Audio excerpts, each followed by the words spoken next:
All right, everybody, welcome to another edition of the Sales Vitamin Podcast, where every episode is going to help you develop your sales professional skills. And today we've got a guest. You're going to love this guest all the way from Las Vegas, Nevada. He's the CEO and the founder of Ion Franchising. It's Lance Graulich. Lance, it's great to have you on today. Well, John, it's great to be here. Thanks for having me. Hey, give the listeners just a high level view of kind of your background, where you at. I know you've done a lot, and for me to kind of explain that wouldn't do you justice. So go ahead and just kind of give the listeners high level where you're at right now and kind of a brief background. Yeah, so I'm 54. I need to talk quickly and give you the important highlights. So, I was born in Brooklyn, New York, raised in Long Island, New York. Dad was on Wall Street. He was a stockbroker. He was a partner in the largest over-the-counter trading house on Wall Street. And I thought I was going to follow him into the family business and work there throughout the summers. Really started learning. And then, just out of college, I realized there's a big world out there. And I don't know if I want to be stuck in the concrete jungle of Lower Manhattan. Pounding phones and my internal customers were other traders and what have you. And sure, I can make a lot of money, but I also had confidence in myself that I can make a lot of money in a lot of places. And, there's an old discussion. People ask me, as I tell you more about my journey, people always ask, well, were you born an entrepreneur or how did you become one? And a lot of people have heard of the nature versus nurture story. And both of my grandfathers were incredible entrepreneurs. Okay. And I certainly learned from them. And Dad, of course, when his cup overflows with cash, that is, because he's doing incredibly well, he invests with friends in various things. So my dad looked at me one day and he goes, "Yeah, I could tell you're not really into this. There's too many things for you to do." So I went across country. Another sort of family friend got into the restaurant business. He had a lot of money from tech before anybody else did. And basically he said, "We're going to build $1 billion restaurant franchise." Wow. So I joined him in that quest. We got to 225 million a year, and that was with TGI Fridays. Yeah, I saw that. Yeah. So I helped him with all of that. I can't take full credit for 100% of it. That guy is still a personal friend of mine and a mentor to me. Hello, Ken, if you're listening. So, but my journey at that point, after working with TGI Fridays, and I was on the West Coast, I said to myself, there's so many things you can do. I got kind of bitten by the bug of the restaurant franchise world. And after doing some consulting after my TGI Fridays deal with about 5 years there, I became a partner in a Krispy Kreme donut franchise. All right. I ended up doing Wingstop in a multi-unit franchisee of Wingstop. I was president of the Franchise Advisory Council for Wingstop. So I really got into it. And, look, I'm not a maintainer. I'm a doer. I'm a builder. I'm very creative. And I build up and sell. And I've had my partnership struggles along the way. But to my credit, people that know me know I'm a great entrepreneur and a great franchisee specifically. I can take somebody else's system and certainly run with it and be successful. And I guess the last piece, sort of for my opening, John, is just to add that while I am very creative, over the years I've created concepts, and there's a concept called Pinkbox Doughnuts based in Vegas. Everybody can look it up. It's expanding like crazy. And I sold out after I did the hard part. I set it all up, got some money, but my partner, I started it with, look, if you don't share the same vision, it's easier to move on. I always say business is like a marriage. When I talk to people about franchising, I always talk about, the introduction to a brand for the first discussions, almost like the coffee date. And, you move on to meet the parents eventually, which is the executive team. And that's just how life is. Life is about relationships. Yeah, absolutely. And so you've built a very solid, basically an industry leading franchise consulting and development group. What do you tell people right now? So we've just gone through the pandemic. What do you tell these people, why would I want to get into the franchise business right now? I mean, I know that's a question you probably get a lot. Yeah, it's a good question. Based on where we're at.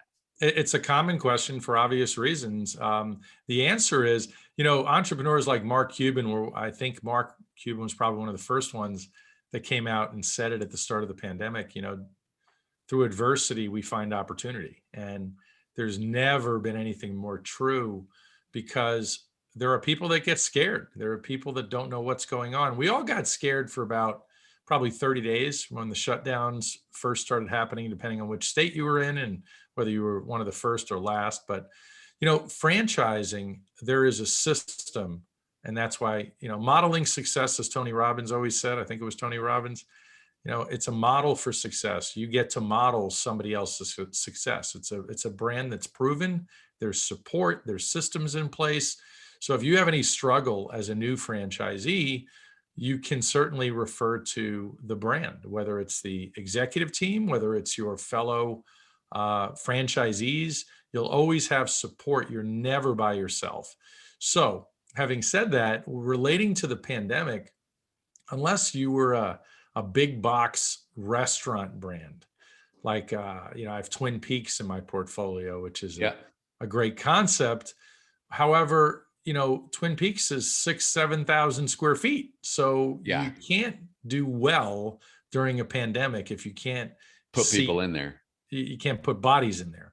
So, but the majority of my franchise brands have been fine through the pandemic. And what's happened is, the executive team and their lawyers will rally around the franchisees and go to a bank and get them all PPP loans. And so you have that ultimate support even in times of crisis. So a lot of my franchise brands, especially small restaurant brands and home improvement brands, have killed it. I mean, we're talking up 15, let's conservatively say some of them are up 10% to 30% over last year. Wow. During a pandemic. Yeah. So, and why the home improvement brands, we already know that. We're all stuck at home staring at our closets. I can attest to that. My bathroom's brand new. Yep. And I have some incredibly hot home improvement brands, including the bathroom space. So, but why a franchise in a pandemic or outside is all the reasons that I already mentioned. And the best part about it is I work for free in finding people a franchise. In the old days of franchise search, you would go to a convention, which of course they're starting back now, believe it or not. I have friends heading to Dallas, obviously some of the states that are more open than others. Right. And in fact, I think Nashville's on the list coming up as well. Yeah. Oh, yeah. So, before technology, franchising changed a lot because of technology. But before technology, you go to convention, you walk around, you see a bunch of brands, you talk to people. Great. Yeah. You'd also get a big fat directory or magazine or book. Yeah. Come in the mail or whatever before Google. And that was it. Or you'd hear through friends, and you'd have to get on a plane, or you'd make a business trip and run into a restaurant that looks nice to you and you want to inquire about that. But everything today is technology, and it's impossible with thousands of franchise brands. John, if you're interested, you can't just Google search at 1 o'clock in the morning when you're deciding that you hate your job, you want to find something better. How many searches can you absolutely do and actually find what's best suited for you? So I represent more brands than anybody, over 650 brands. So wow. I can find a brand for everybody at every single investment level. And I would imagine your audience are a lot of people that are really good at sales or very comfortable with sales. Yeah. So, and I know that. So we have quite a few brands that are perfect for people with sales ability. It just opens it really wide search. How have you seen, for example, you've got a huge, with TGI Fridays in the restaurant industry in that background, and you've got several restaurants in your portfolio. What have you seen the pandemic change as far as the restaurant model and the franchise model to what you were talking about, the size and the scale of them and going towards takeout now? Do you think that's the way it's going, or will it get back to where we still build huge facilities? Yeah, well, that's such a great question. I think what's happening these days, well, I know what's happening these days because of COVID. There were plenty of brands like Wingstop, for example. A lot of people know Wingstop. Wingstop originally started and it was only 1,400 square feet. Guys like me, as I did really well with Wingstop, built at the time the biggest, which was 2,000 square feet, because I realized that more people would dine in if we had the space. But now it's kind of going the other way with a lot of brands because they start to realize, do we do a ghost kitchen? A lot of people have heard the terminology by now, ghost kitchen, where, it could be in a sort of a rough area, warehousey type area. You build a kitchen near a freeway, you're not paying top rent, the retail rent Yeah. numbers. And you build a kitchen and you can actually fit multiple concepts. That would be the goal. You share a kitchen for multiple concepts and it's all delivery and takeout. Well, customers you wouldn't want coming there, but I'm Right. talking delivery for, the Grub Hubs or your, DoorDash or your own delivery service. So we're definitely, I can tell you, like Shake Shack as an example. A lot of people Yeah. do know Shake Shack. Well, when Shake Shack was never focused on delivery, they did it. They had a deal with Grubhub, but they never really cared much. It was for those select few of their customers that didn't care about the experience. Personally, I like to go to Shake Shack. I like that they don't have a plastic dining room. They have a comfortable, cool, fun, little dining room. I want my Yeah. food hot. I want my food hot. I want to get my frozen custard or my, dessert afterwards. Obviously, I don't want it melted when it's delivered. But, they got hurt badly during the pandemic for obvious reasons. They were not focused on delivery, and their Right. customers were not. The customer mindset of someone from Shake Shack was not, oh, it's a pandemic, I'm going to order Shake Shack. No, there was a million other places that people were thinking of first, because as you know, customer habits are important. Right. And if you're doing a great job with service and value, it takes what, 21 days to make a habit or so. Right. And it was a pretty, Shake Shack learned a lesson. Let's just put it that way. So to answer your question fully, there's a lot of restaurants that are rethinking, what is the right size for us? I mean, I told one of my friends at Twin Peaks, I said, you guys have an incredible brand. Just figure out how to do it smaller. Yeah. But, you can't really do beer well with takeout. I know some brands have done it, Right. but it's not something, maybe it'll be fantastic down the road, but going to a sports bar type concept is the experience. So the experience is not going to go away. People Right. still want to go out. My family, we love going out to eat, and you can't duplicate that experience in our dining room. There are plenty of nights, we all Right. know, my wife's tired and like, honey, I don't want to go out. Can you go have food delivered or pick up food? Absolutely, honey. So, but you have seen the delivery and takeout and to-go business obviously skyrocket in all these brands. Yeah. And you have to have a great app, or you have to have great online ordering. Otherwise, you're going to lose customers. How many times have you left an app or a site when you're trying to order and you're like, yeah, this isn't going to work. Yeah. Forget it. I'll move Yeah. on. Once a week. Absolutely. Just about. Absolutely. But we're coming out of things now. I mean, everything's looking better and brighter, but thankfully, very few of my brands were terribly affected by the pandemic. Even the retail type brands, more e-commerce emerged. A lot of brands just, you got to evolve or die. And a lot of brands just innovated maybe at the wrong time, but at the right time for them. Yeah, absolutely. So from a sales standpoint, talk about how important sales skills are to being in the franchise business. But in addition to that, what are the other, if I said, hey, Lance, what are the top 3 traits or abilities that a franchise owner needs? What are those? Yeah. Well, number one, a franchise owner, if you have any leadership skills, that is absolutely preferable. In most cases, I can run through a list of a lot of people I'm working with now and people in the past. At least half of the people that I speak to are what I call the corporate refugees. Whether they've been downsized or told they're not going to have a job. I placed a guy with a great franchise probably 2 years ago that I'll never forget because I still speak to him. He called me and he said, look, within 5 years, I'm not going to have a job. So I want to beat the company to the punch, and I want to I want to set myself up. Right. And he was a manager. He was a leader.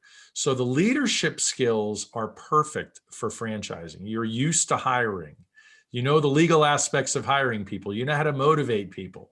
The sales component is always huge because if you're in a restaurant, I mean, I was always a natural at sales because that's what I saw my whole life with my dad. Yeah. But you know, being able to persuade, I mean, what is sales? It's persuading people, right? I mean, that's Right. really what it comes down to. That's what I always say. Yeah. And whether it's persuading them, would you like fries with that? Yeah. McDonald's.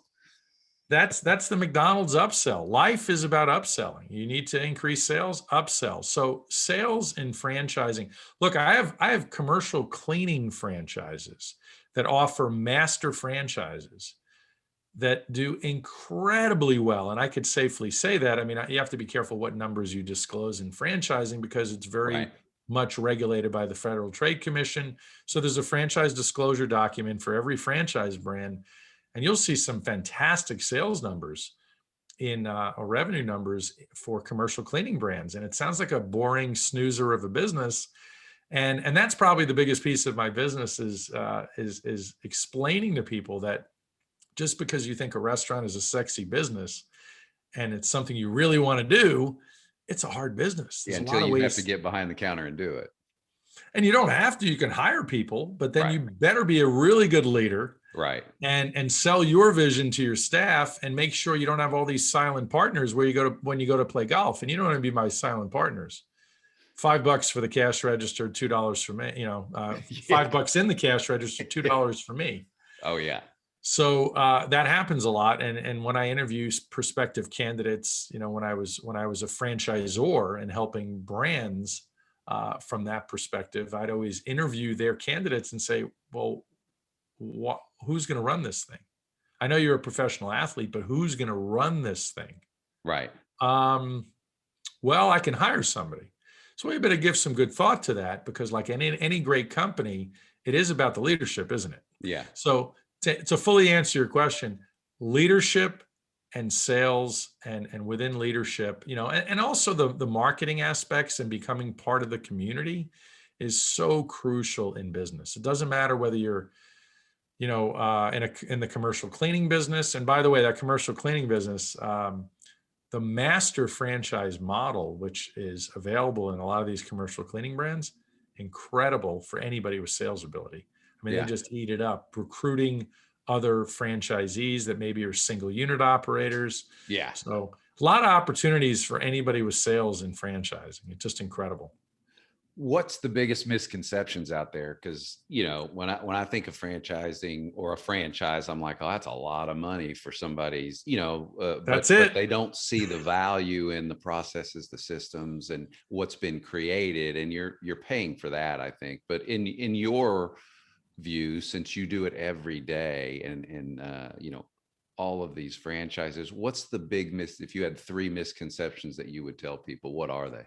Yeah, you hit it on the head with money. The first one is money. That number one, you have to be a millionaire to own a franchise. And the reality is absolutely not. I have so many wonderful franchises that are under $150,000. And the best part about that is you could put 25% down, get an SBA loan, and you're in business. Right. And the ROI is pretty incredible. So misconception number one is absolutely the financial requirements, or I guess you can go to number 2 and say availability, like there's nothing for me in franchising. And that's really number 2 is that, well, nothing will fit me.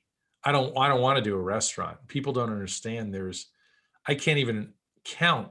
It's probably about 12 pages, the list of franchise categories that I have. Wow. On my website, you'll see the main categories. But as you break that down further, like business services or personal care and restaurants are the 2 largest categories. Like personal care is like European Wax Center or Great Clips or, Supercuts and Massage Envy, things like that. And restaurants are self-explanatory. So misconception number 2 is definitely, well, there's nothing for me. And then misconception number 3, well, I mean, there's quite a few. What does it really take? Why would I do it? What is the overall value within the franchise proposition? And the reality is, it just shortcuts your success. I always tell people, John, if you have a burning desire to do something, like Mark Zuckerberg in college thought of Facebook, Yeah. Michael Dell at an early age thought of doing Dell computers. If you have an idea that you're really strongly thinking about and you're passionate about, go for it, do it. But the reality is, not a large majority, a very small minority of America have the burning desire to give birth to a concept, to Yeah. put in all that work and effort. So that's where franchising steps in. People invest in Wall Street, people invest in real estate. What do you do with your money after that? Invest in a business. And that's where franchising comes in. Now, one of the things I do is I size people up in the first phone call. Are you going to be the owner operator? Are you going to run this thing? Like Fast Signs, nationwide sign shop, marketing company, graphics, tremendously successful franchise. You cannot own a Fast Signs unless you're going to be the owner operator. They don't want it. Now, and there are some Fast Signs that will get up to 5 million in revenue. So this isn't a small undertaking. Yeah. In the beginning it is, and you grow it. The other thing, the other piece is, are you going to be a semi-absentee owner, or are you going to be sort of an executive level, like you just want to invest your money? I have one of the hottest things I've ever seen. I just sent out to my list, and I'm literally buried with leads because this is perfect for a lot of investor types. I have a brand, you don't even have to be there. You can open it in another state. They're only actually open 1 day a week. Huh. So if anybody's interested, contact me about that. But Yeah. there is a brand for everybody. There's new brands emerging at all times. The brand I'm mentioning right now is new to our portfolio, but they're not new to the world of business. They've been around 6 years already and have, 15 locations. Wow. Yeah. What are the top, let's just call it your hot franchises right now? I mean, if you said, these are the top 3 to 5 that are, coming out of the pandemic that are really showing a lot of promise. Well, I think, Fast Signs is always good. Every business always, no matter what. Fast Signs was exploding during the pandemic because people needed some sort of lucite dividers and all kinds of new signage and Yeah. to direct people. And my wife, she's a school principal. They ordered a lot of signs they needed from their local Fast Signs because they needed them in a hurry. Yeah. So, but I think the medical, I have quite a few IV infusion type brands. They're a retail business. Yeah. But, the IV world used to be known as kind of the hangover cure in the beginning, the banana bag or potassium, et cetera, the next day. And then, when the pandemic hit, although they were doing really well, people thought of, how do I boost my immunity? Well, let's see, you can go to an IV place and there's a lot of options and a lot of choices, whether it's, so the health and medical space, I don't like to give out a lot of names because I like people to be a little inquisitive to come to me. The reality though, John, is what I do is when I talk to people, I to do it properly, I do a territory check and make sure whatever it is they're looking for is available in their area. If they're looking to do it in another state and the brand is flexible to that, we do that. And then I, present to people the 4 or 5 initial brands that strike me as matching them. I do have a free assessment on my website that helps me determine whether, based on comfort zone, based on skill set, mindset, what brands work for them. That's on my website. Let's see, what other brands? The restaurant sector is always hot. Yeah. No matter what. Fitness is going to make a big comeback. There are quite a few brands that did get hurt in fitness temporarily because of the shutdown, but I have quite a few brands. Shockingly, I have several fitness brands, whether it be Cycle Bar, Yoga 6, they're owned by the same company. Yeah. And let me tell you about these guys. Their CEO, Anthony, is fantastic. And another guy named Lance, who's a main player on their team. They had all this content in the can, as I say, where they didn't have it out yet for their membership consumption, if you will.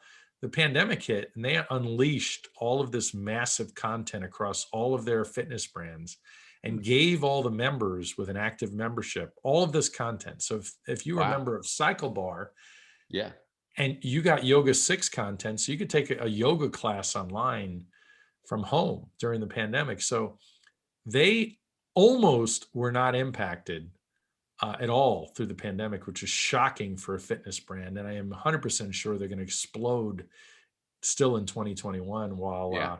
we open back up. Because as you can imagine, sadly, there's quite a few people in my family, extended family as well, joking that they gained a few pounds during the pandemic. I wonder how that happened, right? Now, So I can also tell you cleaning franchises. I mentioned cleaning franchises. I'll throw out some names to you. 3 of the largest, most well-known commercial cleaning brands are in my portfolio: Stratus, Anago, and JanPro.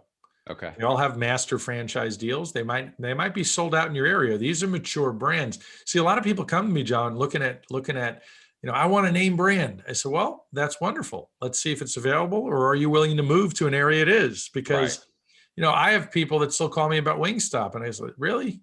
Wingstop? I got into Wingstop in 17 years ago, Yeah. 18 years ago. So, and you could still ask, you might be better suited to look for a resale, which I have plenty of resales, existing brands, but that's Yeah. a whole other story, or either overpaying or buying somebody else's headache in some cases. But I help with that too. Yeah. Yeah. What's the switching gears a little bit? What if somebody has a great business, ABC company, and they want to franchise it? Do you do Yeah, that as well for people? absolutely. I'm a one-stop shop in the franchise world. And in fact, I had 2 calls yesterday about people. Great call. Again, a medical um, retail franchise, just killing it even through the pandemic, because it's a really needed business. They want to set up for franchising. And so, yeah, and believe it or not, it's what we do is incredibly affordable. We even do payment plans, because a lot of people, you talk about misconceptions, a lot of people in the old days, law firms would charge 100 grand to set up a franchise system. Wow. We're a third of that, Yeah. and in some cases. So there's a franchise disclosure document, there's a franchise agreement, and then there's an operations manual that needs to be created in order for you to start franchising. The Right. process takes, we can speed it up and make it 3 months, but in most cases it's a 4-month process. And it's a fun process. And, I'm in the process of interviewing several. I have probably 5 different people I'm talking to, in some cases husband and wife, in some cases one individual, that are all thinking they're ready to franchise. And I think the majority of them are. And what I look for, John, by the way, a lot of people might be curious, I look for what the secret sauce is. Yeah. What is it that makes this brand special? Like in the restaurant business, if you have a low cost investment in the restaurant business compared to a normal $400,000, $500,000 investment to get into a restaurant franchise, and like I have a friend that has a concept called Island Fin Poke. He's a Hmm. chef, and poke, Yeah. which is ahi tuna for those that don't know, but healthful concept. They have a line where you go through the line like Subway and Chipotle have. You pick out your items, you leave with your food.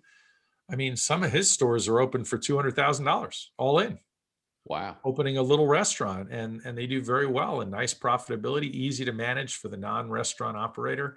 But the home improvement brands, when you asked what's hot, the home improvement brands still continue to thrive. As you said, whether it's a bathroom remodel or I have multiple garage service type companies. You want to redo Yeah. the floor, you want to put in cabinets, you want to Yeah. have another bedroom, whatever you want. Yeah.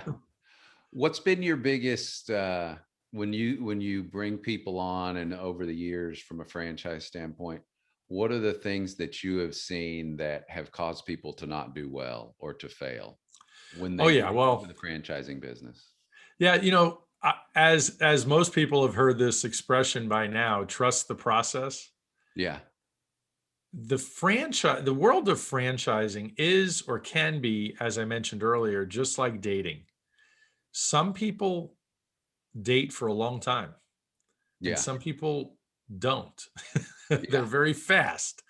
And, if you don't trust the process and you get into a franchise and you let me answer it this way. When a lot of people start the process, John, they don't have the trust. And what they do is I'll show them a few brands that I know are perfect for them, and they'll resist and say, yeah, I don't like that. And I was like, well, wait a second. Let me explain the process here. Because when I talk to people, it's about creating that sort of checklist. Okay, John wants something that's $150,000 or less. Check. John wants to get his money back within 2 years or less. Check. John is going to be the owner operator. Check. And John wants something that feels good for the community or whatever it is, or fits his lifestyle where he doesn't have to work weekends or he doesn't have to work nights, etc. So what I do is, without any emotion attached to it, I'll find brands that fit exactly what John wants. So when I present them, I already know they fit. So let me tell you a funny story, by the way, on the flip side, and then we'll get to the negative. Yeah. A buddy of mine was presented with a hair salon franchise. Why? Because it checked all his boxes. Now, guess what? My buddy, who I met after he got involved, he's a family friend, but I didn't meet him until 3 years after he was involved in this. And I heard this story. He's bald and he doesn't know how to cut hair. Yeah. So when he was first presented the idea, he said, this is the dumbest thing in the world. I'm not doing this. Yeah. Guess what? Fast forward, he has 20 locations. He nets about $1.5 million a year. He's loving it. He got over it.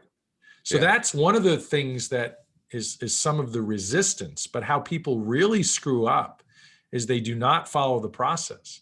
If I was sitting next to 5 franchisees that franchisors that run the brands that I randomly pick, and they're sitting next to me right now, and you have a square representing each of them on this call right now, basically what's going to happen is they're going to tell you the exact same thing. They all have a bottom 10% or a bottom 15%. Just like McDonald's does. All the big franchise brands have bad franchisees, and typically it's because they don't follow the system. They think they have a better way. Yeah. Or it's as simple as they don't hire good people and they don't follow up.